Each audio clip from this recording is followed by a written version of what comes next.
भगवान श्री लक्ष्मी नारायण की अनुकंपा और कृपा से सज्जनों, कलयुग का एक बड़ा महती गुण है। कलयुग केवल नाम आधारा, सुमर सुमर नर उतरहि पारा, सुमर सुमर नर उतरहि पारा, उतरहि पारा। भगवान के नाम का सुमिरण, स्मरण, जाप, तप, ध्यान, पूजन से सहज मुक्ति का साधन इस कलिकाल में प्रभु ने सुलभ कराया। जिस सतयुग में, द्वापर में, त्रेता में मनुष्य मात्र को पुण्य का कर्म कर कर ही पुण्य का लाभ प्राप्त होता था, एक छूट परमात्मा ने और दी। इस कलिकाल में यह एक उपहार स्वरूप जीव को प्राप्त हुई।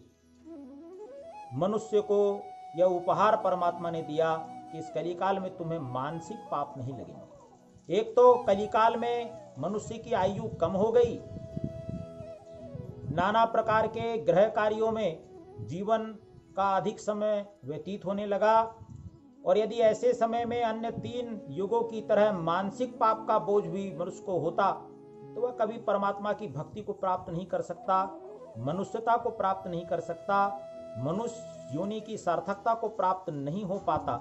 इसलिए प्रभु ने यह मानसिक पाप न हो, मन से कभी कोई विचार ऐसा हो भी जाए तो उसका दोष मनुष्य को नहीं लगता।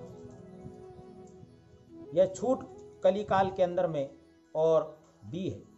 ऐसा ध्यान में आता है, और यदि कोई पुण्य हो जाए तो उसका फल तुरंत प्राप्त होता है।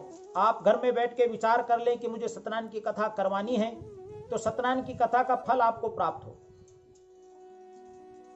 ऐसे उत्तम विचारों से ही उसके फल की प्राप्ति हो जाती है। ये कली का प्रभाव है। अभी कुछ दिन पूर्व कल्याण करके जो मासिक पत्रिका गीता प्रेस गोरखपुर से प्रकाशित होती है, भगवान की भक्ति को हृदय में प्रस्फुटित करने वाली वह पत्रिका में कुछ सत्य कथाओं के आधार पर, भक्तों के अनुभव के आधार पर दृष्टांत भी प्रकाशित होते हैं। उसे अध्ययन करने में मेरे लिए ध्यान में आया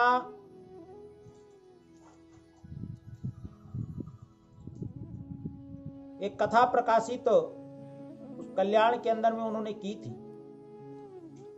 कि एक शिष्य को संत ने कहा, उनके गुरु महाराज ने कहा कि पावनी गंगा के तट पर, पावनी गंगा के किनारे पर और पर्णकुटी बनाकर तुम तपचर्या करो, पर्याप्त तुमने गुरु की सेवा की है, मैं तुमसे प्रसन्न हूं, जाकर गुरु मंत्र की साधना करो।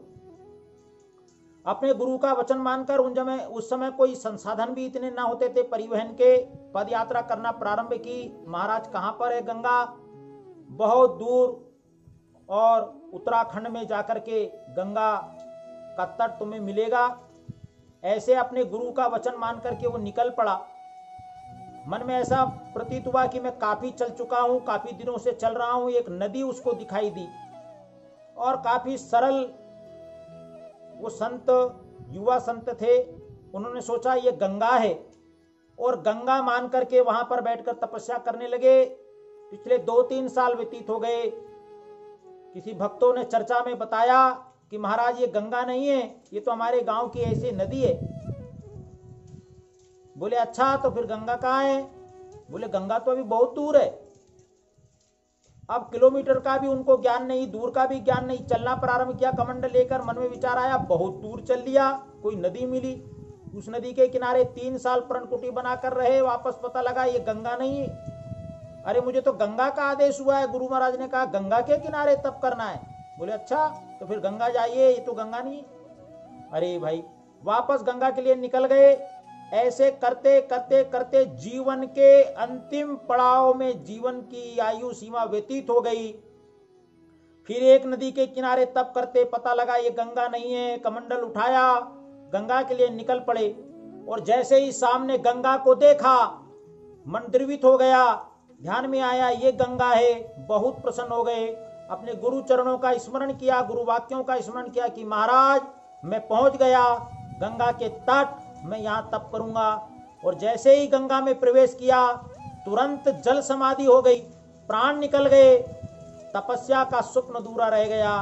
वापस उस संत के प्राणों को लेकर जब यमलोक पर दूत ने ले गए तो वहां पूछा कि क्या योनि दी जाए, क्या गति दी जाए। बोले इसने बरसों बरसांत जीवन पर्यंत गंगा का स्नान करते रहा है लगातार, कभी जीवन में ऐसे क्षण नहीं मिले इसको जब इसने गंगा का स्नान न किया हो, इसको बैकुंठ की प्राप्ति होगी।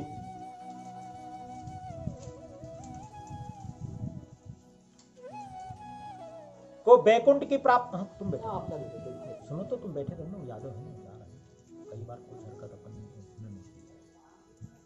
कर रहा ना, चर्चा अपना अपना ही कार्य करता है ना। और ये भगवान के धाम को जाएगा। उन्होंने कहा नहीं महाराज, ये गंगा के लिए निकला था लेकिन गंगा में डुबकी लगाते ही उसकी तपचर्या नहीं हो पाई।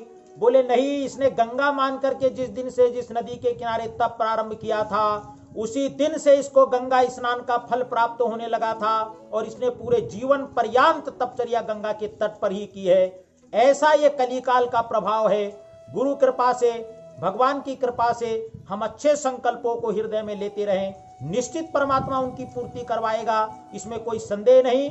सत्संकल्पों को लेकर हम उस सत्संकल्पों की पूर्ति के लिए प्रयासरत रहें, परमात्मा उनको पूर्ण करवाएगा, ऐसा परमात्मा का वचन है। इस कलिकाल का यह दो गुण, एक तो मानसिक फल हमें तुरंत प्राप्त होता है और